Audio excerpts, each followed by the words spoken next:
Hey everyone, Anchor Love Homestead here. This is going to be our second vlog that we've done about different things of how to make money on the homestead, what you can grow in your homestead. So, Rocky, get out here. So today, I'm really late on this video. I was supposed to do it, supposed to post on Monday, but I kind of been under the weather and haven't really been doing much. But I'm back on track now. So, today we're going to talk about ways to make money on the homestead. And once again, I'm looking at my little board over here that I have stuff written down. And I also have my book, once again. So how can you make money on your homestead? Rocky, stop.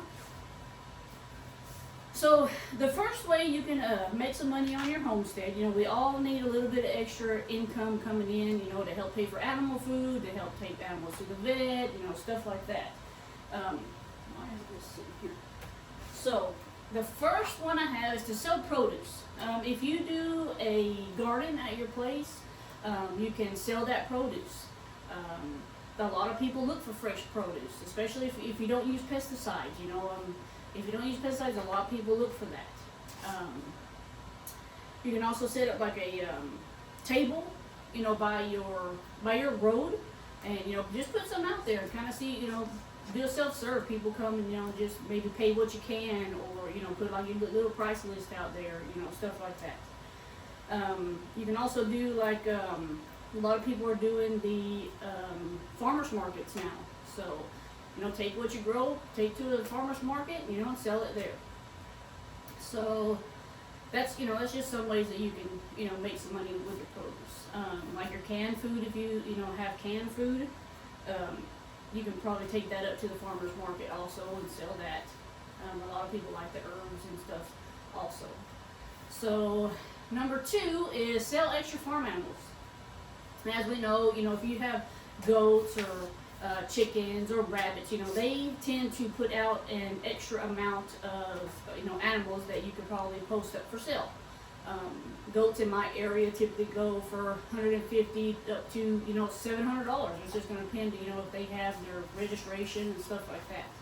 So that's another way you can, goats, chickens, sheep, baby cows, eggs. Of course, a lot of people do the eggs. Livestock guardian dogs. If you have full-blooded livestock guardian dogs, a lot of people will purchase those. Rabbits tend to let out a big litter, 12 sometimes at a time.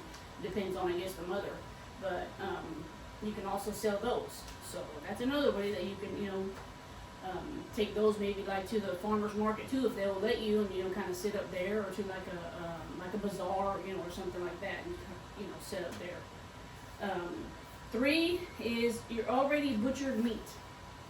So let's say you raise chickens.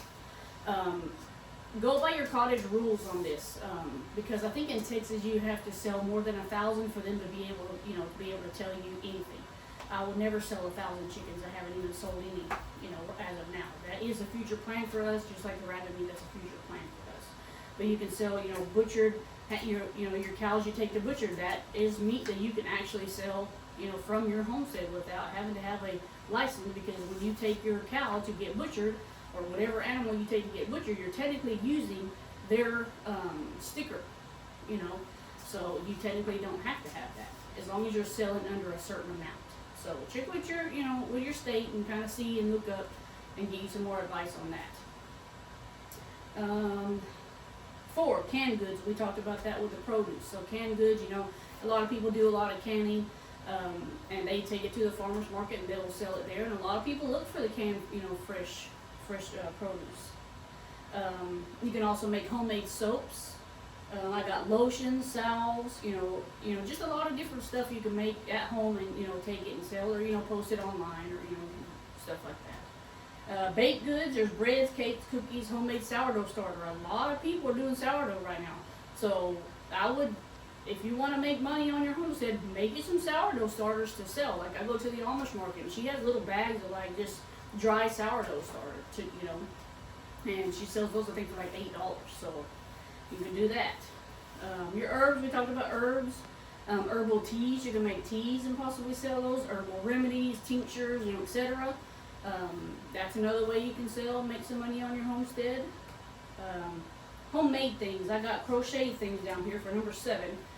So blankets, bonnets, gloves, scarves, dolls, you know, any little thing that you can. Let's see, I got flower bouquets, you know, just any little thing that you can, if you're a good crochet, you know how to sew, those are a lot of different things that you can put out, you know, for sale also to make $10, $15, $20, you know, on. I crochet blankets. I do scarves in the winter and put those up for sale. Hopefully here pretty soon I'll be doing bonnets. I don't know about gloves, but I will be doing like the bonnets. So hopefully I'll be doing that. You can grow your own flower garden. If you have, you know, like let's say you have an extra spare part of your garden, just put a whole bunch of flowers out there, you know, like zinnias, or a lot of people do roses. Roses take a while, but, you know, marigolds, you know, stuff like that. Sell flowers, sell bouquets from your, you know, from your homestead. A lot of people look for that, like for Mother's Day, for Valentine's Day, you know, stuff like that. Easter, you know, so you can make money, you know, growing your own flower bed garden. It says sunflower. Sunflowers. A lot of people will pay. You know, there a lot of people out here. They'll make the sunflower mazes, and you're able to go. You know, look at sunflowers, different kind of sunflowers. They'll usually have a hay ride. You know, stuff like that. So if that's something you can put on your property, then maybe you put that on your property. I went to one. Rocky, get away from there. I went to one last year, and it was really neat. You know, they had places you could sit down, take pictures, and you got to pick a sunflower after you left. So it was a really neat experience. And you can also charge them $5, $10 to get in. I think I paid $5 to get in to go walk around. Let's see. This is one of my favorites. So if I was good at this, I would really like to do this. Teaching a canning or bread class. Now, where I live, sometimes they'll have a bread class that you can go, I think it's $25 per person, and you end up, you know, with your own bread at the end. They teach you how to make it, you know, all the steps to do it. So that might be something that if y'all are, you know, you're making sourdough, a lot of people want to learn how to make sourdough.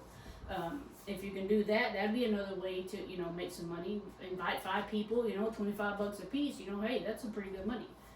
You do that once a week. That's a good, you know, little side business that you could have. Let's see, canning. You could do canning the same way. A lot of people want to learn how to do canning. You know, just have people come over, show them how to prep their stuff and how to can it, and, you know, teach somebody how to, you know, can their own food. It's great. Number 10, so we're at number 10. I put on here bees. So like if you're a beekeeper, you are able to sell queens. You're able to grow your own queens and sell queens. You're able to sell the nooks. You're able to, you know, sell the nooks. I think the nooks around here in Texas go for like $250, $300. I know I paid $225 for one, but I had to drive like 2 hours to get it. And so you can sell that. You can sell the honey that you get. You can sell the comb that you get. You know, because a lot of people use it for wax to make candles, etc. That's another thing you can do. You know, make some candles. Sell some candles from your own homemade wax. You know, homegrown wax. I have a whole bunch of wax that I went and picked up, or comb that I went and picked up off of the side of the road, and one of the water meter guys, you know, I guess needed in the water meter, and there was a hive in there, and he, you know, kind of just threw everything on the side of the road, so I went and picked it up. I think the bees had already swarmed, because there was a swarm down at the end of one of the combs, so I'm assuming that they swarmed and just left everything behind, which that's fine. I would use that for something. Says rent out stalls. This is number 11. I'm going past 10 today, so this will be the last one. Rent out stalls or pasture. You can charge a fee to like keep horses on part of your property, you know, to stable them on your property. Cow pasture. A lot of people look to put their cows on someone's pasture and they pay them a monthly fee. So if you have extra, you know, like I'd say that would be more for like maybe 10 to 15 acres or 20 acres. That way they don't, you know, you don't have too much on your acreage. But you might look into something like that.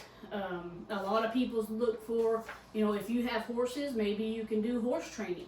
You know, train the horses and, you know, send them back home. Or you can do riding lessons. If you have a lot of horses, you can do riding lessons. That would be really neat. You know, a lot of people want to learn how to ride horses. I know one of my neighbors, they do that. So make some side money off of it. We all need money coming in extra. You know, to be able, like I say, to be able to feed our animals, to be able to take them to the vet, you know, stuff like that. But that's kind of what I got for you this week, guys. I will be making another one next Sunday. I'm actually not going to be in town, So I don't know if there'll be a video then or not. I may make it, maybe Saturday or something. Go ahead and just post it anyways. So the next week we're going to be talking about are what animals are good for your homestead. That's going to be a fun one to do. So we'll discuss that, and I hope to see y'all with us, guys. Like, subscribe, and hit the notification button, and let you know that I'm around. And we'll catch y'all next time. See you later.